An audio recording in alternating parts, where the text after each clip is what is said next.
What's up, family? Welcome back to another legendary reaction video. Let's go. First of all, the game in Europe is way harder than the game in the NBA. I think in NBA, if you go by the guy, you can see the help is coming.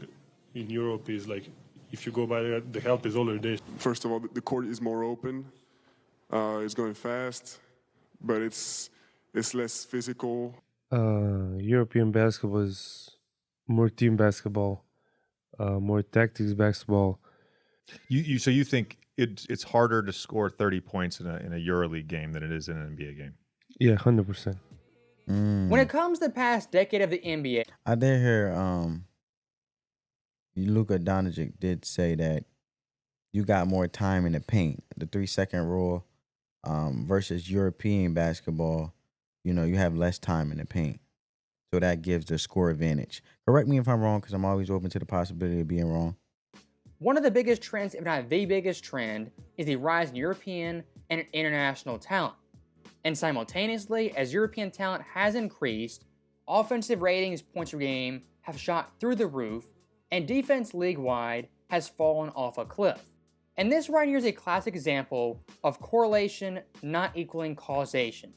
As contrary to what some fans say, European players aren't the reason defense is terrible in the modern era. The NBA took away aggression. They took away aggression to open up the Euro League. When they first started getting here, it was too rough for them. And they didn't make it. They didn't make it, right? Interesting. So, family, do you guys believe that the NBA got soft to open up European opportunity for the European players to come into the league of the NBA or the basketball league in America? So eventually, they softened the rules. They didn't soften the rules for the Americans. They softened the rules to open it up international. If there's one culprit, I do agree with that. I do agree they softened the rules to open up international, because at first it was just only specifically Americans that played in the NBA, and to be more versatile and to be more widespread in regards of the media and to gain more viewership, they had to go national by softening. They had to change their approach, let alone the game of basketball, to be more enthusiastic, or I should say, or more approachable to international players, and let alone international viewership, to go to an international standpoint, let alone gain that international level to be cemented in the NBA. blame for bad defense, it's Adam Silver, his NBA, and the rules he's implemented. I mean, look at someone like Luka Doncic. When he was playing in the EuroLeague, what were his stats? 16 points per game, which is still pretty decent. Now, his first year in the NBA, it skyrockets to 20 points per game, just like that. And by year 2, another massive jump to 28 points per game, and is a top 5 scorer, first-team All-NBA player. So how does someone... And shout out to him to having those tremendous accolades, let alone points per game in 3 years, man. Gotta clap it up, man. You gotta give it to credit when credit is due. We have manners over here. That's what we do. Luka Doncic, who's slow, has no real speed, athletic ability, dominates so thoroughly in the NBA? Well, it's fairly obvious. This era of the NBA and their rules benefit the offensive player much, much more than the 2000s or the 1990s. True. Now, when speaking of defense, one of the best defenders we have in the NBA is Victor Wembanyama. And looking at Vic in year 1, despite being a European player, debatably the best defender in the game.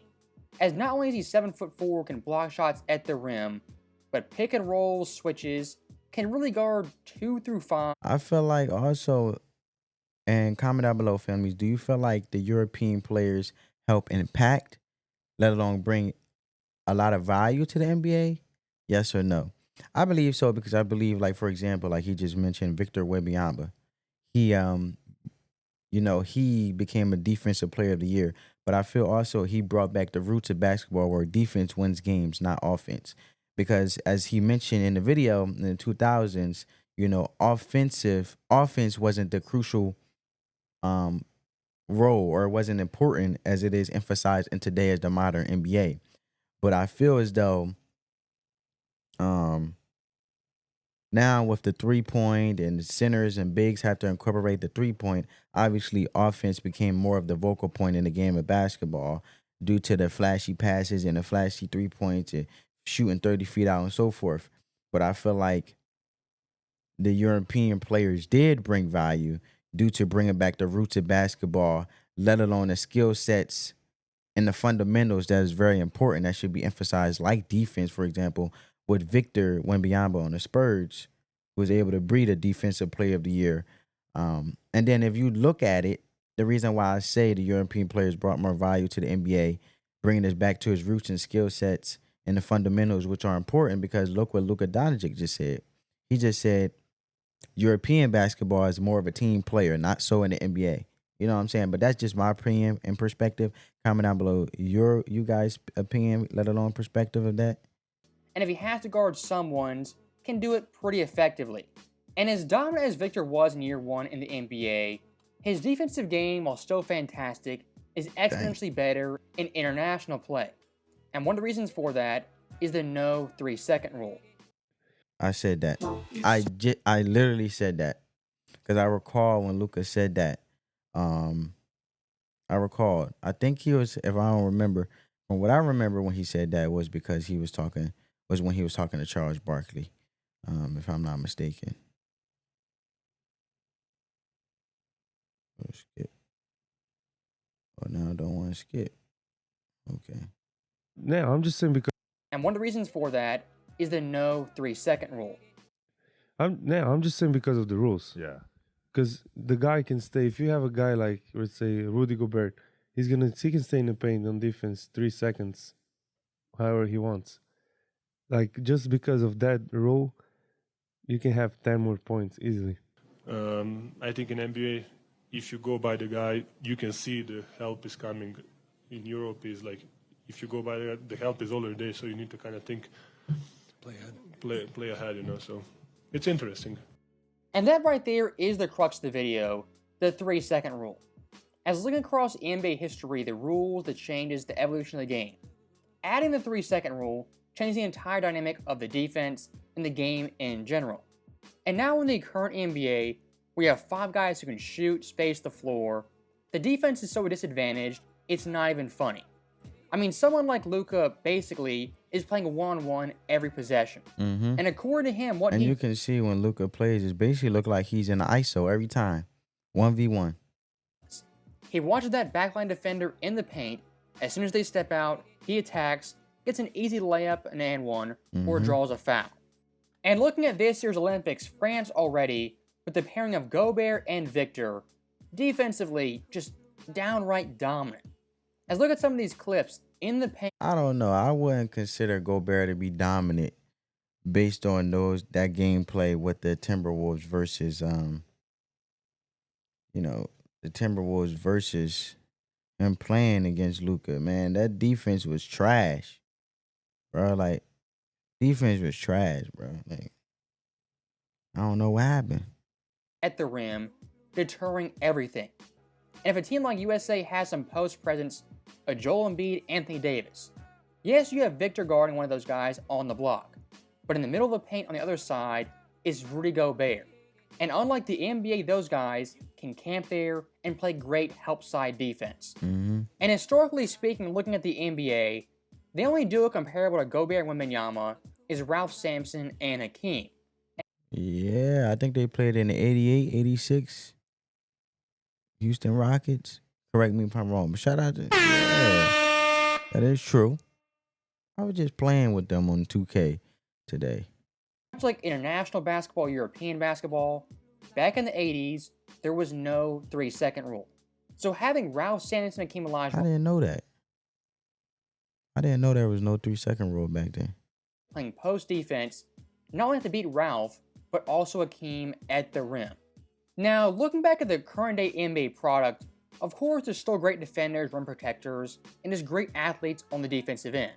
But in large part due to the rule changes, the tweaks of the game, those players' overall value is very much reduced. And as guys like Victor, Giannis, Jokic, and many of them will say straight up, the defense overseas, because of the rules, it's harder to score. First of all, the game in Europe is way harder than the game in the NBA. I think over there is more intense. Like people pick you up full court, double team you, full court zone, to man to the last 5 second double teams from the start from zone, and then they go man to man the last 10 seconds, and then Yeah, so basically the defense is more interchangeable when it comes to the European League versus the NBA is usually set. So when they come down, it's usually 2-3, 3-2 zone, or man to man. Rather than he's basically saying, look, they'll full court trap you, or they'll basically trap you running coming down the court, and then when you get um through the back court line, so if the offense, okay, look for example like this, family. If a team is inbounding the ball, they coming down the court. But however, they may be doing a full court trap at one half of the court, and then when the team offensively that's trying to get down to the court to their end, they might change it to 2-3 zone or man to man. So it's interchangeable. Rather more than the NBA, they usually make the call of the play or make the call of the defensive play, and they stand on that. So like for example, it may be a full court press. They're gonna press it all the way through the whole play. And then they'll make a change to call for the defense to do man to man, but then it'll be either man to man sagging back, waiting for the offensive team to come down the court, or they'll do a full court press where they're pressing them man to man from that standpoint. So it's more consistently interchangeable in the European League, let alone is rapid change when it comes from a defensive standpoint, rather than on the NBA, the defense standpoint is more so set when it's called on that possession. So comment down below what defense you feel is more effective. The European leagues being interchangeable at any point in second time and place, where they're playing 2-3 zone like the whole full court, or whether you versus the NBA, do you feel like their defensive calling is more valuable, where they'll call a 2-3 zone but sag back but use it for that whole possession and not change it up until the next time they're on defense and may call for a change? Comment down below. I believe that the European League is more effective because that rapid change may need to take place immediately to stop a play from happening where the opposite team or the opposing team scores in that possession. If it could be prevented because we play in a full court 2-3 zone, and then we instantly change to a 3-2 when we get down to the other end of the court, if they make it down from us pressuring them and smothering them, playing tight defense, I feel like that would be more effective and cause more deflections, also help more stops using a European way of defense. Comment down below. I'm curious. team in the post. There's no lanes to drive. Like it's just the more physical. And one of the big time talking points in this year's draft was the influx of international players, most notably from France. And a lot of the current day American analysts, they started to wonder, what's happening to the homegrown talent and the best of the best being from America? And I think the answer to this, it's complicated, but also pretty simple. When it comes to the top American players, how do they grow up practicing basketball and really getting involved in the game? Primarily through the AAU circuit. True. And AAU basketball, in my view, is the worst type of basketball. As in any given weekend, you're playing 4 or 5 games, sometimes 3 in a day. In terms of overall training getting better, playing AAU, not the route to go. If you've played AAU basketball, you know for a fact, it's more about flash, highlights, instead of... Yeah, it is AAU. And me actually be involved in AAU is more sort of hype of what highlighted play that made the game rememberable. So whoever can make that flashy pass or that flashy dunk or that flashy possession where they broke the defensive team ankles, crossed them up, made them slip, made them fall, that's going to be what it's more like a catch the highlight game. You know what I'm saying? Rather than, it being a step up for players to continue to remain hungry and build their skill set up to eventually be scouted or to eventually be looked at. It's more so focused on highlights flashy versus actually fundamental skill and how effective and viable a player can be. You know, so it takes away from seeing a player and how they can be a complete overall player and their overall way of how effective they are as a player if the game is so busy focused on flashy and highlights. Because then, I mean, a player could be dribbling and dribbling and dribbling, for example, and dancing around, but not really doing nothing. But, oh, that man got good basketball. He got good handles. They can't take the ball from him when they should be focused on how can he orchestrate a play? How can he dish the play out? How can he set his players up to score? You know what I'm saying? So it takes away the importance. AAU basketball. And playing the game the right way. The goal of AAU basketball, in essence, is to showcase your individual skills, not win games as a team. True. Now, contrast that with overseas basketball, where they have legit camps, organizations that train you from day one on fundamentals, individual skills, as well as team skills. In America, what that used to be is a thing we called college basketball, the NCAA. Looking at some of the best players of all time, a guy like Jordan, college, 3 years. Hakeem, 3 years. Bird, 3 years. Magic, 2 years. Duncan, a full 4 years. And Patrick Ewing, also 4 straight years of college basketball. Those guys right What about Bird? No Larry Bird? there are pillars of the 80s and 90s. And they went to college for 2, 3, sometimes even 4 years. And the biggest problem with AAU basketball and college is that nowadays, it's a stepping stone to the NBA, and you bypass your entire journey of becoming a better all-around basketball player at high school and in college. Take someone like Dennis Smith, for example. This guy in high school was a 5-star prospect, got millions of views, millions of clicks, off sheer athletic ability. And of course, when he went to college, 1 year NC State, the team was awful, he put up decent numbers. Was he a ready-made NBA prospect ready for the league? Of course not. But still declared for the draft, got drafted. Bro, I don't even know who that is. That's sad. I don't know who that is. Dallas as a lottery pick. Then, 1 year later, Dennis Smith Jr., after a solid rookie year, gets outshined by Luka Doncic, who as an athlete is far inferior. But fundamental-wise, Luka Doncic, the much better player. Derrick Rose back in 2018 had a So that means I feel like European players' IQ are higher than actually players in the NBA. Do you agree, family? Do you disagree? I'm curious. that always stuck with me.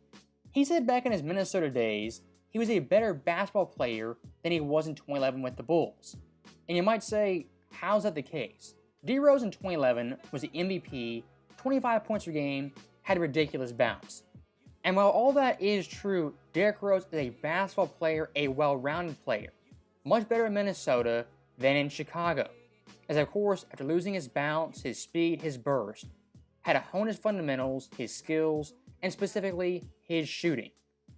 And one last thing I will say regarding Europe versus the USA, in terms of bar-for-bar talent, the top cream of the crop, it is pretty much neck and neck.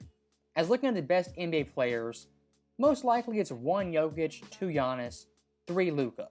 All 3 guys, European talents. True. Then past that, 4, 5, 6, your SGAs, Tatums, Embiid.